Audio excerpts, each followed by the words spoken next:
እንግዲህ ባለፈው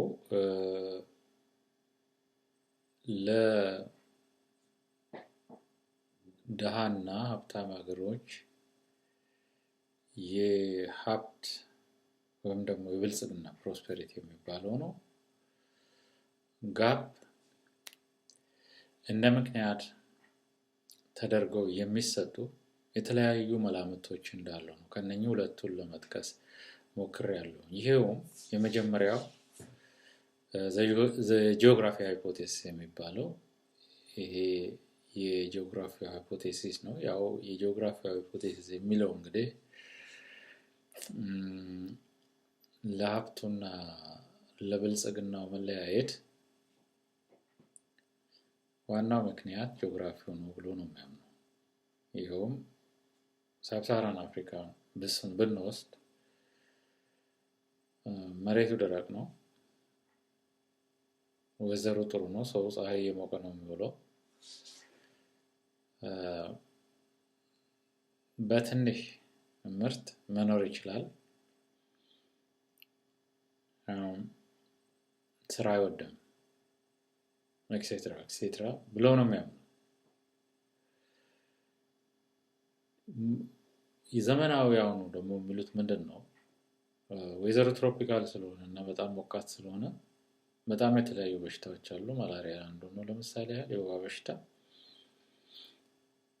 እነኚህ በሽታዎች ብዙ ሰው ስለሚፈጁ ሌበር ማርኬቱን ይጎዱታል። በዚህም የተነሳ ነው ሀገሮቹ ድሃ ሆነው የቀሩት፣ ማለትም ድሆቹ ሀገሮች ድሃ ሆነው የቀሩት ብለው ነው የሚያምኑት። ሁለተኛው የሚያምኑበት ከዚሁ ከጂኦግራፊ ጋር ተያይዞ ማለት ነው መሬቱ በጣም ደረቅ ስለሆነ ምርታማ አይደለም። በአንድ አከር ተዘርቶ የሚመረተው በጣም ምጥን ነው ከሌላው ዓለም ጋር ሲተያይ። ስለዚህ የመሬቱ ደረቅነት ያው ከጂኦግራፊ ጋር ተከትሎ ማለት ነው ድሆቹን ሀገሮች ያው ብዙ ጊዜ ድሃ ሲባል እንግዲህ ሳብሳሃራን አፍሪካ ነው ድሃ አድርጎ ያስቀራቸው ብለው ነው የሚያምኑት። ይሄ ውሸት እንደሆነ ምሳሌዎችን ሰጥቻለሁ። ከነሱ የሚጠቀሱ ምሳሌዎችን ማለትም ይህን አይዲያ ከማይቀበሉት። ሁለተኛው የባህል ሃይፖቴሲስ የሚባለው ነው። ይሄ ሃይፖቴሲስ ኦፍ ካልቸር የወርክ ኤቲካቸው በጣም የተበላሸ ስለሆነ ሰነፎች ስለሆኑና በተአምር ስለሚያምኑ፣ በስራ ሳይሆን በተአምር ስለሚያምኑ ነው ድሃ የሆኑት የሚሉት። ይሄም ውሸት እንደሆነ ማለትም ጭራሽ ትክክል እንዳልሆነ ምሳሌዎችን ሰጥቻለሁ።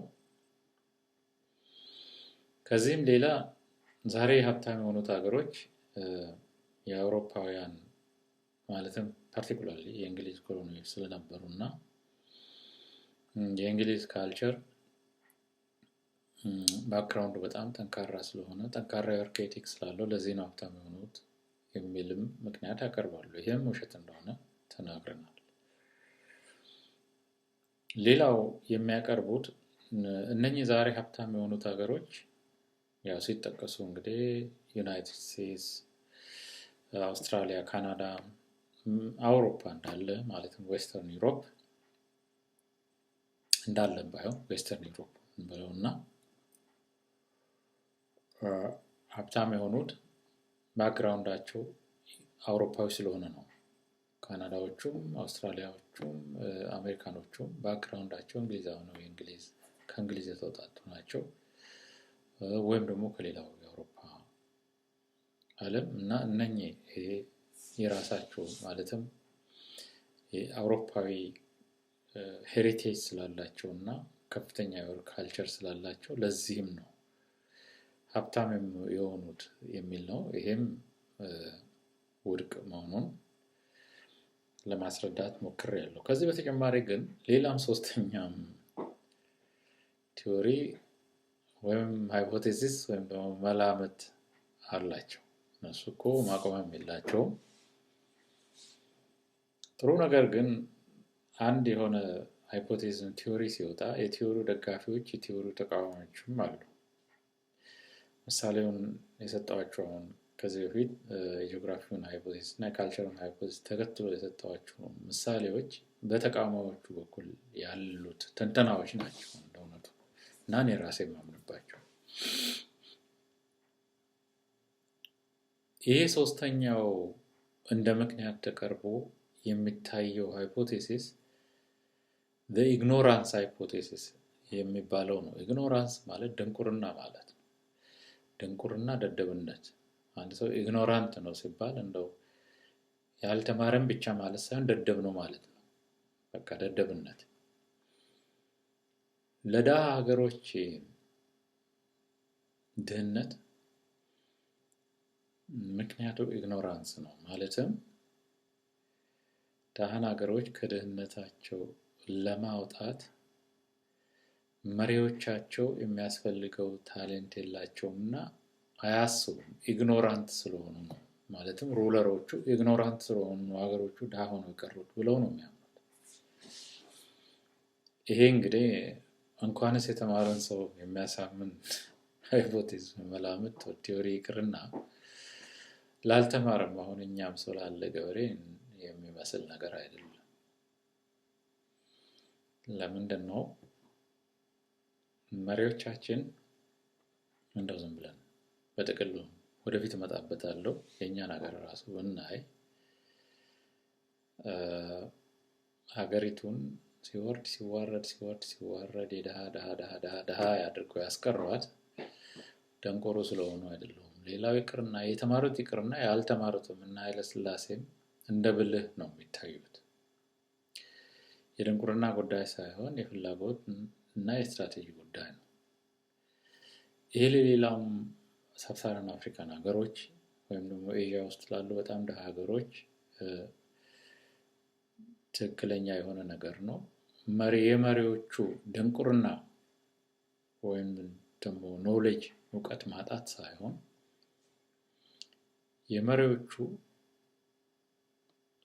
ሆን ብሎ ያንን ነገር ለራሳቸውና ማለትም ሀገር ውስጥ ያለው ሁኔታ ለራሳቸው ስልጣን ማቆያና ለራሳቸው ጥቅም ሲሉ የቀየሱት ምህንድስና እንጂ ካለማወቅና ከድንቁርና የመጣ አይደለም። እንደው ብዙም ርቀን ባንሄድ አሁንም ያሉት መሪዎቻችን ደንቆሮች ናቸው ብሎ ማለት ማመኑ ያዳግታል። ደንቆሮ መሪዎች 40-50 ዓመት ስልጣን ላይ አይቆዩም። መላው አፍሪካን ያጥለቀለቀው የዲክቴተር ማዕት ይህን ሁሉ ዓመት የቆየው ደንቆሮ ስለሆነ እንደ ኢግኖራንት ስለሆነ አይደለም። ወይም ደግሞ ሀገሩን የማሳደጊያ መንገድም ስለሌለና ስለማያውቅ አይደለም።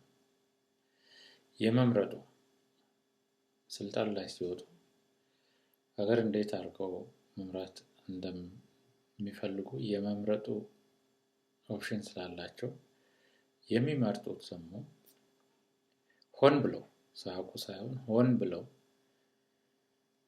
ራሳቸውን በስልጣን ላይ የሚያቆይና የሚጠቅማቸውን ከነሱም አልፎ ደግሞ የነሱን ስልጣን የሚንከባከበውን ኤሊት ክፍል የሚጠቅም ሞዴል አድርገው ማለትም አድርገው ስለሚገነቡት እንጂ ሳያውቁ ቀርተው አይደለም።